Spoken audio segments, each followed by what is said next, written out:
It's hard to believe, but there was a day in history when the sky didn't just thunder, it broke. Not in a war, not during an invasion, not because of a weapon anyone could see, but because something unseen, something fast, something impossible came out of the heavens. Now picture this. It's June 30th, 1908. Early morning, in the heart of Siberia, a wilderness so vast, so silent, that human life feels like an accident there. No streets, no factories, no electricity, only endless forest, and people who live the same way their ancestors did for centuries. The Evenki hunters wake up. The air is cold, the world is calm, and then the calm disappears. Some witnesses said they saw the sky glow like a second sun, a light so violent that it erased the shadows from the earth. For one moment, morning became white, and then a roar, not thunder, not a storm. A roar that felt like the planet itself was ripping open. A blast of wind slammed into villages hundreds of kilometers away. People fell to the ground. Reindeer panicked and ran until they collapsed. Trees, gigantic Siberian trees, bent like grass. And then the forest was wiped out in seconds. No warning, no enemy. Only one terrifying question. What happened in Tunguska that morning? And here's what makes it even stranger. No one could reach the site. Not right away, not even months later, because the place was too remote, too wild, too empty. So the world heard the rumors, but had no proof. People described fire in the sky, heat like an oven door opening, then a wave of sound so powerful it shattered windows in towns far away. But the most disturbing part was not the explosion itself, it was what followed. That night, the sky over Europe behaved strangely. In London, people wrote newspaper reports saying the night was glowing.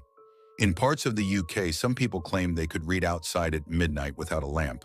The horizon was lit. The clouds looked silver. The entire atmosphere seemed disturbed, as if Earth's sky had been poisoned by something from space. So ask yourself, how does an explosion in a Siberian forest change the night sky in Europe? What kind of blast travels like that? And then another mystery appears. Years pass, and finally scientists go there. They expect to find a crater, a massive hole in the earth, a chunk of meteorite buried in the ground. Because if something from space hit Siberia, then where is the body? Where is the crater? Where is the proof? But when they reach Tunguska, they find something no one was ready for. They find a forest that looks like it has been flattened by a giant invisible fist. Millions of trees snapped and thrown down in the same direction, like a radial pattern, like an explosion in the air. And in the center, trees still standing, dead, burned, stripped, not lying down, standing like black spears. It's the kind of pattern you'd expect from a weapon, a bomb, but no one dropped a bomb there. There were no planes, no military, no war. So again, what was it? Scientists measured the scale, and what they discovered was terrifying. This explosion was stronger than any known conventional weapon of that time. Some estimates say 10 to 15 megatons. That's not just an accident. That's a city killer. That's enough energy to erase a modern city in less than 10 seconds. But it happened in the most empty place possible. Siberia, a land of forests, a land of silence. Almost like the earth was spared by luck alone. And yet, what if luck didn't choose Tunguska? What if the target wasn't random? Because there's a detail most people don't know. Several witnesses described something moving across the sky before the explosion, not falling straight down like a normal meteor, but traveling, almost like it had direction, almost like it was controlling its path. And the locals, the Evenki people, they didn't call it a meteor. They called it the wrath of spirits. They said, a fire god came down. They refused to go near the area for years. Some believed the land was cursed. Some believed anyone who entered would die. And maybe they weren't completely wrong, because the deeper scientists searched, the stranger it became.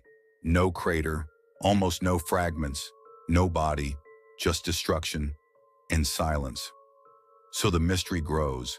If it was a meteor, why is there no crater? If it was a comet, why was the blast so violent? If it was a weapon, who had the power in 1908?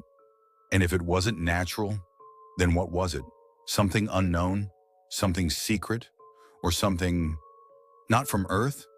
Because Tunguska is not just a story about an explosion. It's the story of a warning, a reminder that the sky is not empty, and that sometimes history's greatest disasters come from above. And here's the most frightening part of all. Scientists say Tunguska wasn't a one-time event. It was just the one we noticed.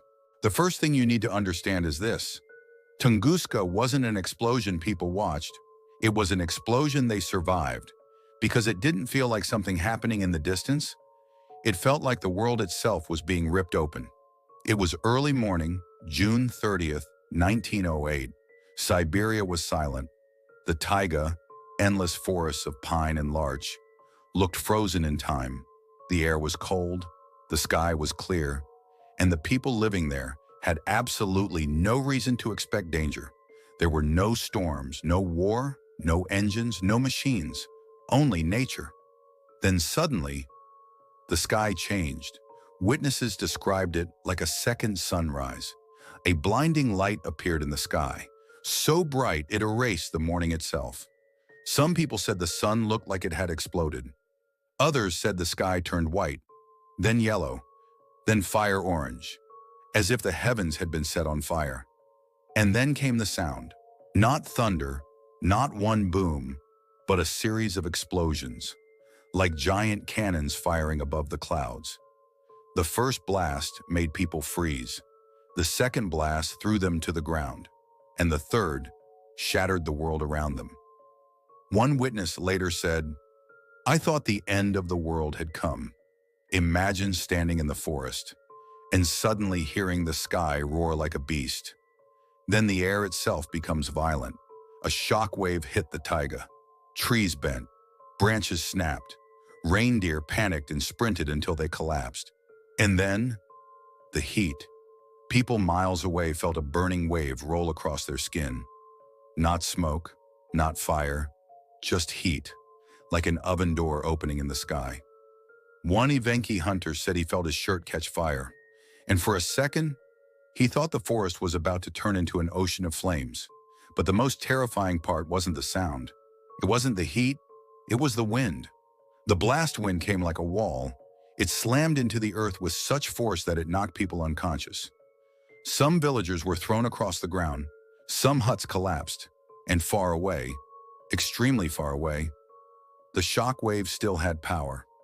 In towns and settlements hundreds of kilometers away, windows shattered, doors burst open, animals screamed, and people ran outside thinking a war had started. But there was no enemy, only the sky. Even more disturbing, after the explosion, the atmosphere behaved like it was sick. The sky remained strange. A bright haze hung in the distance. The forest still smoked. And as the day progressed, it became clear that this wasn't just an accident. Because in the place where the explosion happened, life had been erased. When researchers later studied it, they realized the blast was not from the ground, it was from above. That's why the trees were knocked outward in a radial pattern. That's why at the center, some trees remained standing, dead and stripped, because something detonated in the air, like an invisible bomb. And here's the chilling part. If this same explosion had happened over a city, it would have wiped it off the map. But Tunguska was only forest, endless forest. So the world was spared, not by technology, not by protection, but by luck. And in that moment, in 1908, Siberia became the witness to one of the most terrifying truths in history. The earth can be attacked without warning, and the sky can kill without leaving an enemy behind. So what really caused the Tunguska explosion? The most accepted explanation today is also the simplest one. A meteoroid, a space rock, exploded above Siberia, not on the ground, not in the forest, but in the air, like a bomb suspended in the sky. And to understand why this theory is so strong, you need to understand what happens when a meteor enters Earth's atmosphere. A meteoroid is not falling gently. It's screaming through the sky at insane speed, often 20 to 30 kilometers per second. That's faster than a bullet, faster than any aircraft, faster than anything humans could create in 1908. And when it hits the atmosphere, the air in front of it gets compressed so violently that it heats up to thousands of degrees. The meteor doesn't just burn, it becomes surrounded by a glowing plasma of fire. And then the pressure builds, because inside that rock, tiny cracks, frozen gases, weak points, start to tear apart under stress. So what happens? The meteor doesn't land, it breaks. And the moment it breaks, its entire energy is released in one terrifying burst, a mid-air explosion, an airburst. This is exactly the kind of blast that can flatten forests without leaving a crater, because the force comes from above, not from below. And that matches Tunguska perfectly. Researchers who studied the fallen trees noticed something important. The trees weren't destroyed randomly. They were flattened outward, forming a radial pattern like a giant invisible circle. That's what you would expect from an explosion in the sky. Even the standing dead trees in the center make sense, because near the center, the blast wave is almost vertical, slamming straight down. The trees there can stay upright, but get stripped of branches and bark, burned by heat, killed instantly. So this theory fits the evidence like a key fits a lock. But then comes the biggest question. If it was a meteor, where is it? Where are the fragments? Where is the crater? Where is the rock from space? Scientists believe the answer is brutal. It was destroyed. The meteoroid likely exploded with such force that it was ripped into dust, and that dust was thrown high into the atmosphere, spreading across the planet. This could explain the strange glowing skies in Europe, because fine particles in the upper atmosphere reflect sunlight long after sunset. So the meteor theory explains the airburst, the radial tree destruction, the standing dead center trees, the megaton-level energy, the glowing skies afterward. But Tunguska still refuses to become simple, because even with the meteor theory, something feels missing. Experts searched the area for large meteorite fragments, but found almost nothing. Only tiny traces, small metallic particles, microscopic evidence. Not the dramatic space rock people expected. And that's why Tunguska remains famous, because the meteor theory is likely, but it doesn't satisfy the human mind. Because a meteor should leave proof. And Tunguska gives us destruction, but almost no body, like the sky struck Earth and then erased its fingerprints. So maybe the meteor theory is right. Maybe it was simply nature, a random cosmic bullet. But the fact that it left no clear crater, no massive fragments, no undeniable body, keeps one terrifying thought alive. What if it wasn't just a meteor? What if something else exploded in the sky that day? And we still don't know? And that's where Tunguska becomes not only a mystery, but a warning. Because if it was a meteor, then it can happen again. And next time, it might not happen above an empty forest. Now here's where Tunguska stops being only science and becomes legend. Because when a disaster this massive happens and leaves almost no physical evidence, the human mind does what it always does. It searches for something bigger, something hidden, something terrifying. And Tunguska had the perfect ingredients for dark theories. A blast stronger than Hiroshima, no crater, no giant fragments, strange lights, remote location, eyewitness fear. So people began asking, what if Tunguska wasn't a meteor? What if it was something else? Something that never belonged to Earth?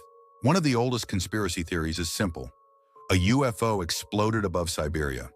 Some believers say it wasn't a natural object. It was a craft, a machine, and it didn't crash. It detonated. They point to one detail. Several witnesses described the object moving across the sky in a way that felt almost controlled. Not just falling, traveling, changing direction slightly, like it had intention. And the strangest claims go even further. Some say an alien craft was protecting Earth and exploded to stop a larger object. Others claim it was a battle, a chase, a crash. And Tunguska was the aftermath. Of course, there's no direct proof, no metal plates, no alien remains. But Tunguska gives conspiracy lovers something powerful, a perfect blank space. And in a blank space, people imagine the impossible. Because here's the thing, if an advanced craft exploded midair, would it leave a crater? Maybe not. Would it leave fragments? Not necessarily, especially if the material wasn't like anything humans understood. So the UFO theory survives, not because it's proven, but because it can't be completely killed. Then comes a name that makes every conspiracy grow teeth: Nikola Tesla. One of the most brilliant minds in history, a man who dreamed of wireless electricity, a man who believed energy could be transmitted through the air. And yes, Tesla did speak about a concept often called a death ray, a directed energy weapon, a beam of power. So some people asked, what if Tunguska wasn't from space, but from New York?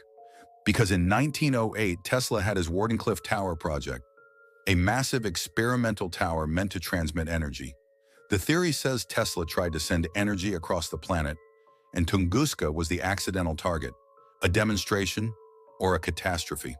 Again, there's no hard proof, but the idea is addictive, a genius, a secret experiment, and the biggest unexplained explosion of the century.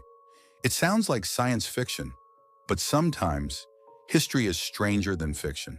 So after all the evidence, all the theories, all the strange eyewitness accounts, what are we left with? A forest in Siberia that was flattened in seconds, a blast so powerful it could have erased a modern city.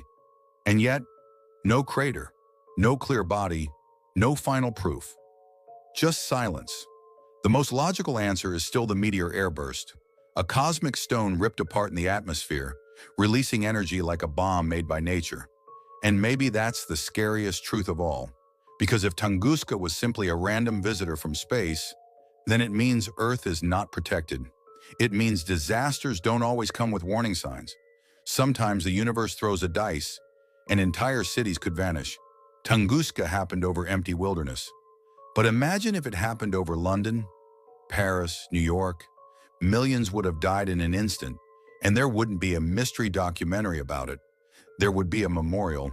But Tunguska also teaches us something deeper. Humans fear the unknown more than the deadly, because even after more than a century, we still can't point to one object and say, this is exactly what exploded. And that gap in certainty is why UFO stories survived, why Tesla rumors grew louder, why secret weapon theories still breathe. Because when history leaves a blank page, our imagination writes the rest in blood and shadows. And maybe that's Tunguska's true legacy, not just an explosion, but a reminder that the sky is never truly empty. That above our heads, there are forces older than civilization, and sometimes they fall. So the next time you look up at the night sky, remember the greatest threat might not come from the ground, but from the silent darkness above. And somewhere out there, another Tunguska may already be on its way. If you enjoyed this hidden story of history, make sure to like, subscribe, and comment below. What do you think happened in Tunguska, meteor, comet, or something darker? Because in history, the truth is often stranger than legend.